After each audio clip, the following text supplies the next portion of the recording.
No que muy cristiano, ¿eh? Pocas cosas hacen hervir la sangre de un creyente como escuchar estas palabras sarcásticas después de haber cometido una falta públicamente. Aunque es comprensible que esta acusación hiera incluso al más humilde de los cristianos, nos obliga a reconocer que le hemos fallado a nuestro Señor. La verdad es que nuestra fe nos invita a responder sin enojo. Sí, precisamente por esto soy cristiano. Necesito un Salvador. Cuando abundó el pecado, sobreabundó la gracia. Pero todo el que se ha enfrentado a estas 4 palabras sabe que responderá no que muy cristiano con apacibilidad no es nada fácil. A veces parece que no tenemos tiempo para responder porque ya respondimos. Antes de darnos cuenta, nuestros puños están apretados, nuestra cara roja y torcida y la palabra de enojo ya está a medio camino en nuestros labios. Unos segundos después, nos lamentamos como Pablo. No hago el bien que deseo, sino el mal que no quiero. Esto practico, como dice Romanos 7:19. Hola a todos, mi nombre es Ana Ávila, soy química bióloga clínica y escritora de temas de ciencia y fe en Coalición por el Evangelio. Esto es Piensa.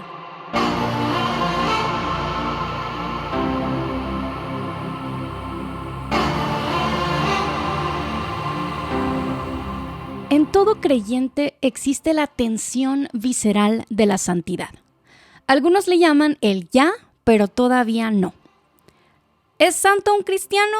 Sí, pero en un sentido no. Es santo y también pecador. Fue arrancado del reino de las tinieblas, pero no siempre vive como ciudadano del reino de la luz. Ya no es esclavo de la carne, pero sigue cayendo en tentación. Los teólogos suelen distinguir que la santificación, la obra de Dios para hacernos santos, a diferencia de la justificación, que es el acto a través del cual Dios nos declara justos delante de Él, y la regeneración, a través del cual Dios da nueva vida a los creyentes, es un proceso. La santificación es un proceso. A ver, aunque la santificación es en parte un acto finalizado de Dios, santificación definitiva, el ya, también es un proceso continuo a lo largo de la vida terrenal del creyente, santificación progresiva, lo que llamamos el todavía no. Dios nos ha apartado como sus hijos, ya, pero no siempre vivimos como hijos apartados, todavía no. Poco a poco, los creyentes vamos apartándonos más y más del pecado y viviendo más y más para Dios, de acuerdo a lo que realmente somos y siempre debimos ser. Además de ser progresiva, la santificación se distingue de otros elementos de la obra salvífica de Dios por ser un proceso en el que los seres humanos tenemos parte. Por tanto, escribe el apóstol Pablo en Colosenses 3:5, hagan morir todo lo que es propio de la naturaleza terrenal, inmoralidad sexual, impureza, bajas pasiones, malos deseos y avaricia, la cual es idolatría. La voluntad de Dios es la santificación de sus hijos, como dice 1 de Tesalonicenses 4:3, y es algo que Él se encargará de ver cumplido, como leemos en el capítulo 5, versos 23 y 24 del mismo libro. Al mismo tiempo, es algo que el Señor nos llama a buscar y para lo cual debemos esforzarnos. En Hebreos 12, del 12 al 14, leemos lo siguiente: busquen la paz con todos y la santidad, sin la cual nadie verá al Señor. Algunas tradiciones teológicas niegan la necesidad del esfuerzo del creyente para su santificación. Muchas veces sí, la intención es noble. No se desea minimizar el hecho de que la santificación es una obra de gracia de Dios. Con todo, la Escritura es clara y nos invita a tener una tensión saludable, para tomar prestada una frase del autor Bob Kauflin en su libro Nuestra adoración importa, entre el poder de Dios y la responsabilidad humana para la santificación del creyente. Filipenses 2, del 12 al 13 dice así: así que, amados hermanos, tal como siempre han obedecido, no solo en mi presencia, sino ahora mucho más en mi ausencia, ocúpense en su salvación con temor y temblor, porque Dios es quien obra en ustedes tanto el querer como el hacer para su buena intención. Ocúpense en su salvación porque Dios es quien obra en ustedes tanto el querer como el hacer para su buena intención. Hasta aquí, todo bien. La pregunta que surge es, ¿cómo? ¿Cómo hacemos morir aquello que no deseamos, que va en contra de lo que somos como hijos de Dios? Hay mucho que se puede decir respecto a este tema, pero en este episodio nos enfocaremos en la importancia de 1. Entender cómo pensamos, para 2. Renovar lo que pensamos y 3. Como resultado, transformar la manera en que caminamos. La vida transformada viene de una mente renovada y para ser más intencionales en renovar la mente, es útil entender mejor la mente. Uno de los pasajes más populares de la Escritura para animar a los creyentes a alinear sus vidas a la voluntad de Dios se encuentra en el libro de Romanos, capítulo 12, versos 1 y 2. Por tanto, hermanos, les ruego por las misericordias de Dios que presenten sus cuerpos como sacrificio vivo y santo, aceptable a Dios, que es el culto racional de ustedes. Y no se adapten a este mundo, sino transfórmense mediante la renovación de su mente, para que verifiquen cuál es la voluntad de Dios, lo que es bueno, aceptable y perfecto. Este pasaje nos muestra que para saber qué es lo que le agrada a Dios, para discernir lo bueno y aceptable y perfecto, y entonces poder ponerlo por obra, debemos renovar nuestra mente. La Biblia de Estudio ESV comenta que las vidas de los que pertenecen a Cristo son cambiadas conforme sus mentes son renovadas para que puedan discernir la voluntad de Dios. La transformación viene de la renovación. Si queremos crecer en nuestro entendimiento de lo que le agrada al Señor para luego ponerlo en práctica, necesitamos trabajar en que nuestra mente sea hecha nueva. Esto tiene todo el sentido del mundo. Lo que pensamos moldea nuestras acciones. Antes, en la ceguera del pecado, restringíamos la verdad, como expone Romanos 1:18, y vivíamos en pecado. Ahora debemos abrazar la verdad y vivir en santidad. Imagina que vas en el tráfico después de un largo día de sacar a pasear a tus hijos. De repente, un motociclista se atraviesa por la derecha y se adelanta a toda velocidad. Antes de que te des cuenta de lo que está pasando, tu cuerpo reacciona y viras el volante unos centímetros para evitar un accidente. En ese momento, deberías agradecer a Dios porque Él te diseñó con lo que el psicólogo Daniel Kahneman denomina el sistema 1 de la cognición. Este sistema representa todo lo que sucede en nuestra mente de manera automática, sin requerir atención consciente.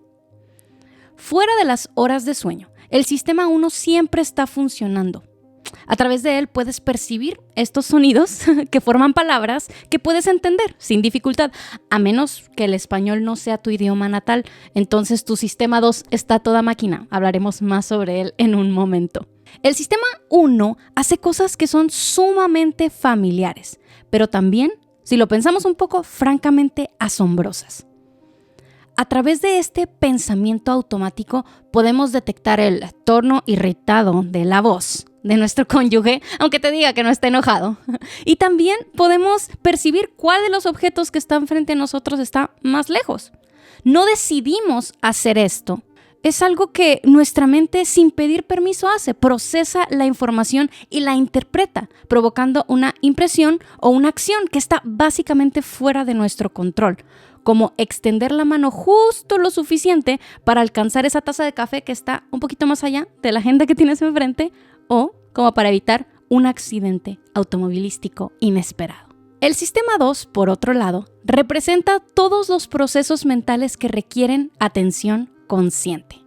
Palabras como elegir, enfocarse, valorar y determinar describen las actividades cognitivas asociadas al sistema 2.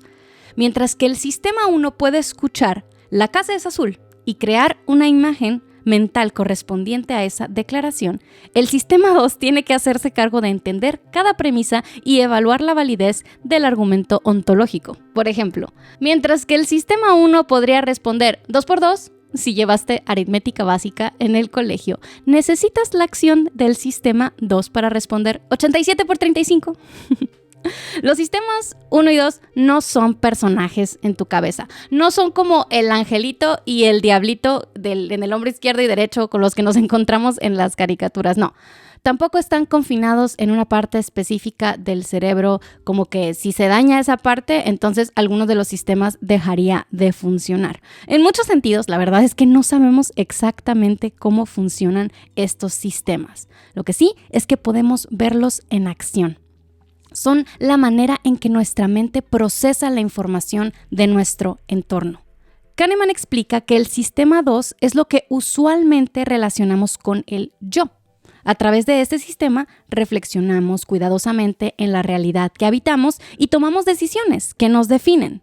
Pero procesar a través del sistema 2 no es lo único que somos, no es lo único que hace nuestra mente, ni siquiera es la mayoría. La mayor parte de nuestra vida se experimenta a través del sistema 1. Lo contrario sería sumamente agotador. Regresemos a la escena del auto. Si eres honesto, virar el volante probablemente no fue lo único que hiciste. Tal vez también, igual de inconscientemente que esquivar la catástrofe, gritaste una palabrota para maldecir al motociclista. De repente te encuentras con las miradas atónitas de tus hijos en el espejo retrovisor. ¿Recuerdas cómo los amonestaste por pelearse a gritos por un juguete en la mañana? Les hablaste de ser pacientes, de usar palabras amables y con todo, tú acabas de ser exactamente lo contrario. No es que no sepas lo que es bueno, ¿por qué entonces no lo hiciste? Una manera de responder es que quizá, a diferencia de lo que pensabas, tu mente no ha sido renovada completamente. Ahora, por completamente no me refiero a perfectamente o plenamente. Eso sucederá solo en la eternidad. En este contexto, completamente se refiere a que tanto el sistema 1 como el sistema 2 de pensamiento abracen la verdad de que bendecir es mejor que maldecir. Que de ti broten palabras amables no solo cuando te esfuerzas conscientemente en hacerlo, lo cual es muy bueno, sino también de manera instintiva, porque ya es parte de tu naturaleza más profunda. El tema de renovar la mente usualmente lleva a los cristianos a enfocarse en los asuntos del sistema 2. Pensamos que renovar la mente es interpretar los eventos de nuestra vida de acuerdo a la palabra de Dios. Es memorizar versículos y traerlos a la memoria cuando las cosas se ponen difíciles.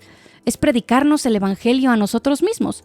Y todo eso es bueno y necesario, pero no es suficiente. Al explorar las escrituras es fácil reconocer que la santidad debe ser más que conocer, entender, abrazar e incluso practicar conscientemente lo que es bueno. Cuando lo malo sale de nuestra boca, o de nuestras manos, o incluso de nuestro pensamiento, en los momentos de respuesta automática es una pista bastante clara de que el pecado está teniendo lugar en nuestro interior, aunque no nos demos cuenta de ello. Como dijo nuestro Señor en Lucas 6:45, de la abundancia del corazón habla su boca. Pero, si no tenemos acceso consciente al sistema 1 de la cognición, ¿cómo podemos renovar este aspecto de nuestra mente? ¿Es posible cambiar estas respuestas automáticas de nuestros pensamientos y nuestras acciones cuando no tenemos control alguno sobre ellas? Daniel Kahneman, quien estudió extensivamente los sistemas 1 y 2 del pensamiento, es algo pesimista sobre la posibilidad de cambiar los procesos del sistema 1. Utiliza el ejemplo de una ilusión óptica para mostrar cómo es que, a pesar de que podemos saber que algo es de una manera, nuestros sentidos no pueden evitar percibir algo de otra manera. Mira estas líneas. Para los que solo nos escuchan y no están viendo el video en YouTube, pueden buscar en internet la ilusión de Muller-Lyer, Muller-Lyer. Okay. Las dos líneas que vemos aquí son de la misma longitud. Con todo, incluso después de comprobar la longitud con una regla, no podemos evitar percibir que la línea inferior es más larga que la superior. Entonces, Kahneman piensa que lo mismo sucede con las ilusiones cognitivas que él presenta en su libro Pensar rápido, pensar despacio. Pero no creo que esto deba desalentarnos. Si bien los sesgos estudiados por Kahneman y sus colegas podrían ser parte imperturbable de nuestra maquinaria cognitiva, eso no significa que lo mismo sea el caso de todos los procesos cognitivos asociados al sistema 1. Por cierto, para un análisis de los sesgos cognitivos desde una perspectiva cristiana, puedes escuchar el episodio de Piensa Podcast Nuestra Racionalidad Caída. El mismo Kahneman presenta 2 ejemplos de intuiciones de expertos que nos muestran que los procesos automáticos pueden entrenarse. Uno es el caso de un ajedrecista que aprende a identificar de manera intuitiva cuál es el mejor movimiento después de haber pasado horas estudiando y practicando ajedrez, cientos de horas. No tiene que evaluar el lugar de cada una de las piezas en el tablero, sino que lo percibe como un todo y sabe qué jugada hacer prácticamente sin pensarlo conscientemente. El otro ejemplo es el de un bombero que grita "salgamos ya", sin saber por qué, poco antes de que un edificio en llamas colapse. Su experiencia de rescate lo hizo sensible a las sutiles señales de peligro y no necesitó hacer una lista de pros y contras antes de saber que su equipo necesitaba evacuar inmediatamente. Kahneman escribe: las intuiciones válidas se producen cuando los expertos han aprendido a reconocer elementos familiares en una situación nueva y actuar de manera adecuada a ella. Entonces, si deseamos renovar toda nuestra mente, la meta de los cristianos debe ser volvernos expertos en la piedad. Quizá este es otro de los casos en los que, como escribió el Dr. Robert Jastrow, el científico ha escalado las montañas de la ignorancia, está a punto de conquistar el pico más alto cuando se impulsa sobre la última roca, es recibido por un grupo de teólogos que han estado ahí durante siglos. Después de todo, el apóstol Pablo exhortó al joven Timoteo con las palabras: disciplínate a ti mismo para la piedad.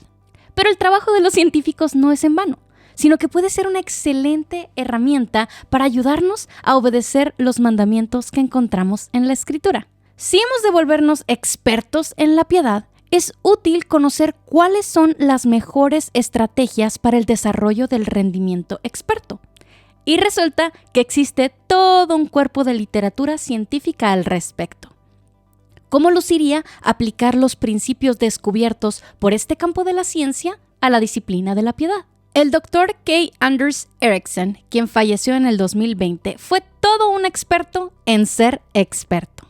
Pasó gran parte de su carrera académica investigando cómo es que los atletas olímpicos y otros profesionales de alto perfil desarrollan habilidades que van mucho más allá de lo que puede hacer un ser humano promedio. Uno podría pensar que gimnastas como Simone Biles, ajedrecistas como Magnus Carlsen u oradores como Winston Churchill nacen con algo que los hace sobresalir en sus disciplinas. Pero a pesar de que existen unas cuantas características biológicas que sí ofrecen ciertas ventajas en algunas áreas de especialización, la realidad es que los expertos no nacen, se hacen. Y no sucede nada más porque sí.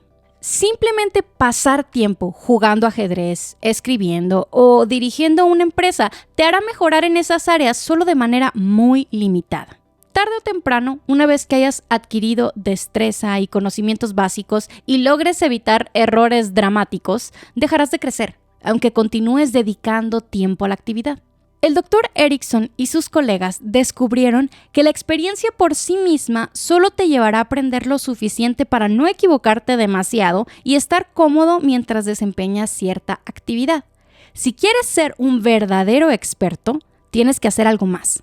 Tienes que practicar deliberadamente. ¿Por qué algunos cristianos parecen crecer en santidad y sabiduría a toda velocidad, mientras que algunos se quedan estancados en las mismas luchas durante años?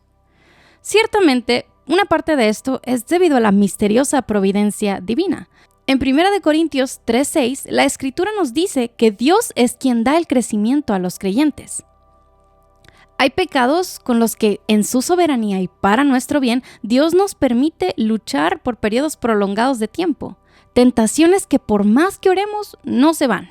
Por otro lado, también puede ser que el problema es que nosotros no estemos haciendo lo que nos toca hacer. Como aprendimos al inicio del episodio, la santificación es algo que Dios hace en nosotros y en lo que nos ordena esforzarnos.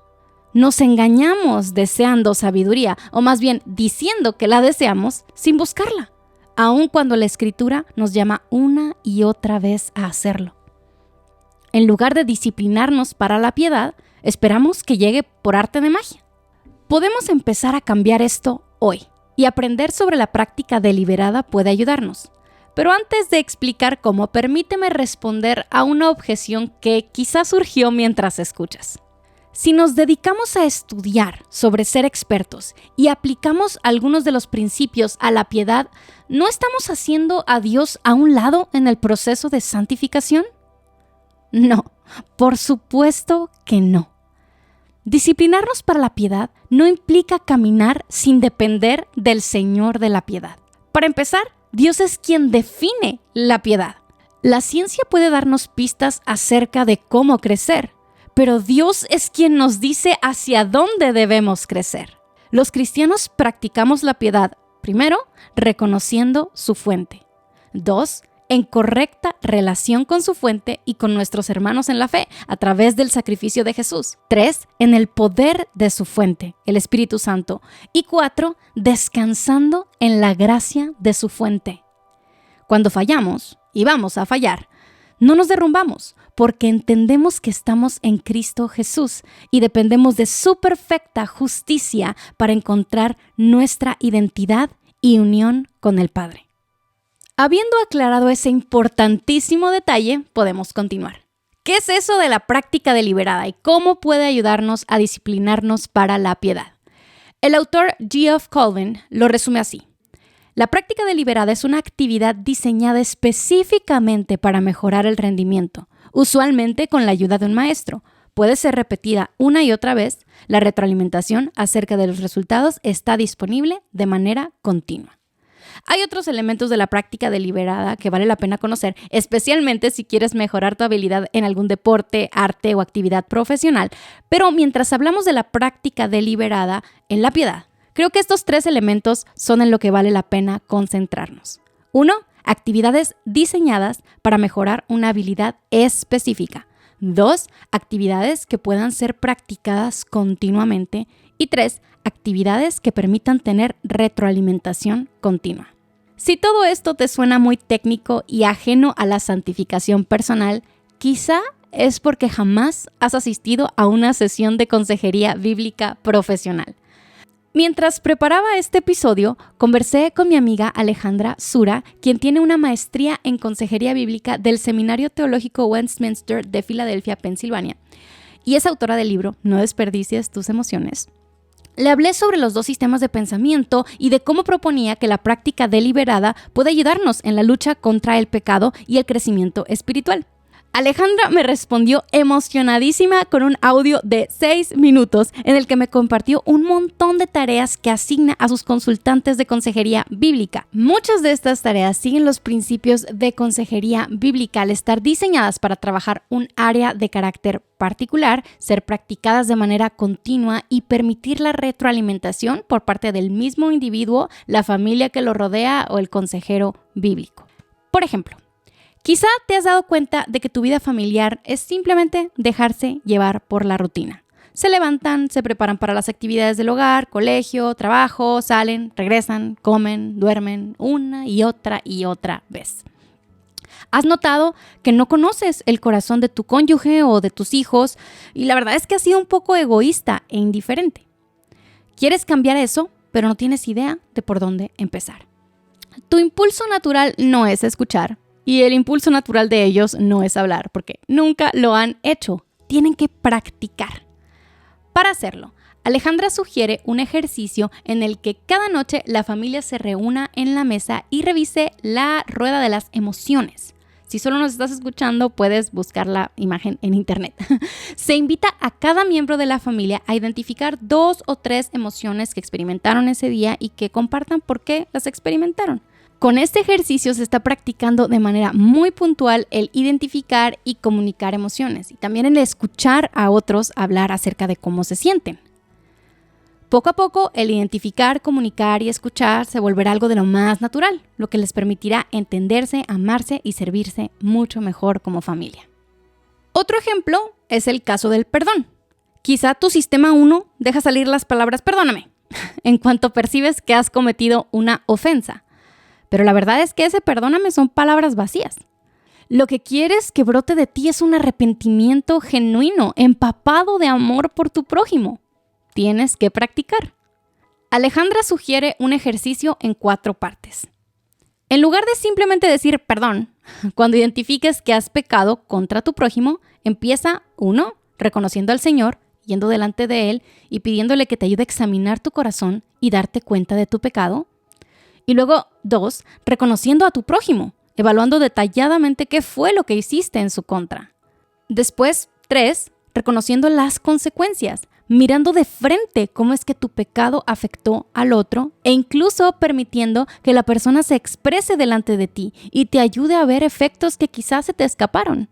Finalmente, 4, expresar arrepentimiento y decir qué es lo que harás diferente la próxima vez, acompañando esto de algo como me encantaría que pudieras considerar perdonarme.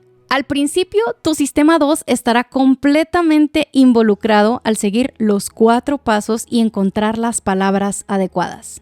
Pero, poco a poco, puedes llegar a ver cómo tus impulsos ya no son simplemente escupir palabras como ya, perdóname, de manera superficial, sino sentir el dolor de tu pecado y tu deseo de ver tu relación con tu prójimo restaurada.